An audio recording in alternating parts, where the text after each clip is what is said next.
नमस्कार, स्वागत आहे तुमचं माझ्या चॅनलमध्ये आणि सर्वप्रथम तुमचे खूप खूप आभार. तुम्हा सर्वांमुळे आज आपली फॅमिली 1,500 प्लस झालेली आहे आणि मला खरंच या गोष्टीचा खूप आनंद होतो. एकदम अनएक्सपेक्टेडली हे सगळं झालं. माझा एक विठ्ठलवडाचा व्हिडिओ जो खूप व्हायरल गेला, आत्ता मला वाटते 1.7 मिलियन व्ह्यूज आहेत आणि तो व्हिडिओ खरंच खूप लोकांना आवडला आहे. खूप सगळ्या लोकांनी चांगले कॉमेंट्स केले आहेत आणि मला एक व्हिडिओ बनवायचाच होता कॉमेंट्सवरून, पण मला ते शक्य झालं नाही. आज फायनली मी तो व्हिडिओ बनवायला घेतला. कॉमेंट्स तर खूप सगळ्या लोकांनी केलं आहे, छान छान ताई, खूप छान व्हिडिओ बनवला. जसं मी व्हिडिओमध्ये सांगितलं की हा सत्य घटनेवर आधारित आहे, तर हा व्हिडिओ मोस्टली कॉमेंट्सचाच असणार आहे. एका दादानी लिहिलं आहे की विठ्ठलवडा नका म्हणू, कारण पांडुरंग आपलं दैवत आहे, तर असं विठ्ठलाचं नाव नका देऊ. तर खरं तर हे नाव मी दिलेलं नाहीच आहे. विठ्ठल कामत म्हणून एक रेस्टॉरंट आहे, तिथे विठ्ठलवडा हा फेमस आहे. तर मी जस्ट त्यांची रेसिपी ट्राय करून पाहिली आहे घरी आणि दॅट्स इट, बाकी काहीच नाही.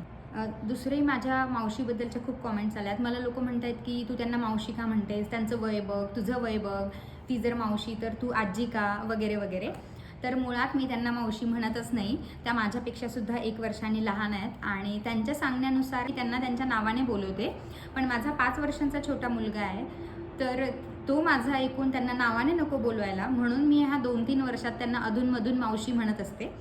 आणि त्याच्यात म्हणजे आत्ता त्यांना काहीच वाटत नाही, पण सुरुवातीला मी जेव्हा त्यांना ताई, दीदी, मावशी म्हणायचे, तेव्हा त्या पण म्हणायच्या की मला तुम्ही नावाने हाक मारा, मला असं मावशी ताई नका म्हणू, कारण मी तुमच्यापेक्षा लहान आहे.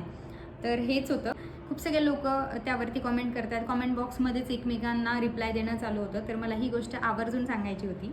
दुसरी गोष्ट, एकाने कॉमेंट केलं आहे की तुम्ही कामवाल्यांना डोक्यावर नका बसू, ते काम जर ऐकत नाहीत, मग नंतर ते ऐकत नाहीत, किंवा त्यांना एवढं चांगलं ट्रीट नका करू. काही जण म्हणत आहेत की घरकामवाल्यांना खूप सगळेजण जेवण ऑफर करतात, पण ऑफिसमध्ये जे हाऊसकीपिंगवाले असतात तर त्यांना कोणी विचारत नाही, ते दिवसभर उपाशी असतात. मला असं वाटतं आहे की प्रत्येकाने आपापल्या अनुभवावरून हे ठरवलं असेल की मावशांना कसं वागवायचं किंवा काय वागवायचं. माझ्यासोबत माझ्या मावशींचा अनुभव खूप चांगला आहे, त्या खूप चांगल्या आहेत. 8 वर्षांपासून आम्ही सोबत आहोत, तर त्या माझ्यासाठी असं कामवाली बिलकुल वाटत नाहीत आणि मी त्यांना तसं कधीच समजत नाही.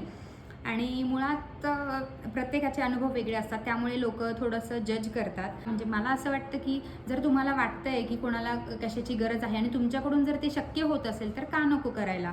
जर तुम्हाला तिकडे काही एक्स्ट्रा खर्च करायचा नाही आहे किंवा एक्स्ट्रा काही हे करायचं नाही आहे, तर तुम्ही एक माणूस म्हणून एखाद्याला खाऊ घालणं हे खूप साधी गोष्ट आहे. ह्याच्यात कौतुकास्पद काहीच नाही आहे. तुमच्याकडे आहे तर तुम्ही ते देऊच शकता. त्यामुळे जे लोकांना वाटतं की डोक्यावर वगैरे नाही बसवलं पाहिजे, मला वाटतं त्यांचा पर्सनल अनुभव जरा वाईट असेल, त्यामुळे त्यांनी तशी कमेंट केली असेल.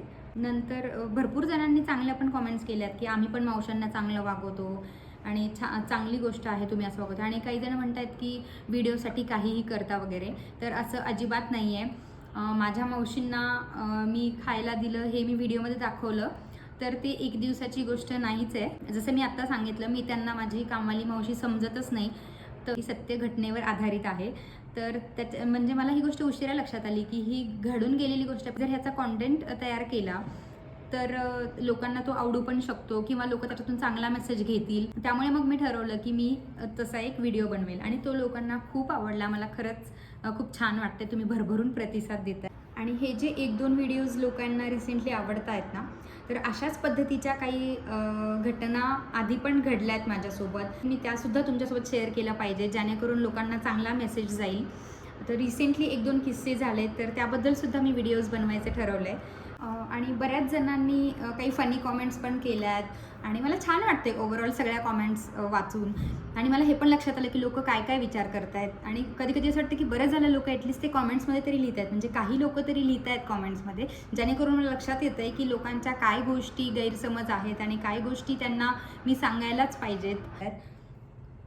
तर बस ह्याच काही गोष्टी होत्या ज्या मला तुम्हाला सांगायच्या होत्या. आणि आता आपली 1,500 वरून मोठी फॅमिली होत जाते, 5,000, 10,000, 50,000, 1,00,000 आणि मी वाट बघतीये.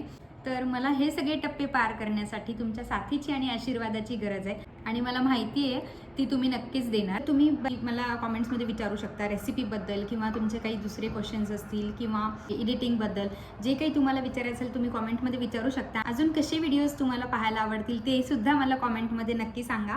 आणि आजच्यासाठी एवढंच. तर भेटूया नेक्स्ट व्हिडिओमध्ये. Thank you so much again.